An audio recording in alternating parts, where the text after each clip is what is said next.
Ah. Miswa o unswa, patula. Diba? Inisang patula mga kaibigan. Salamat nga pala sa mga sponsor nito. Salamat na marami.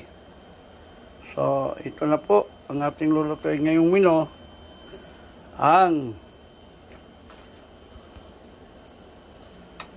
gisadong sardinas with miswa and patula. Then, pagkatapos mo ng kain ito mga kaibigan, may iba na ang iyong salita, unswa, patula, sikwa, muswa, unswa, kung mana siya. Mana yung mga kaibigan. Luto pa more. Yan talaga ang buhay. Tinapa with patula. Yan lang, simple lang ang buhay ng tao.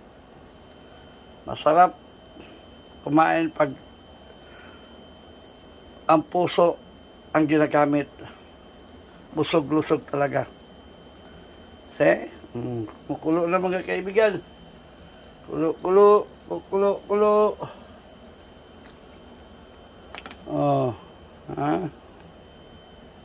Tara, kain tayo. Ito miswa.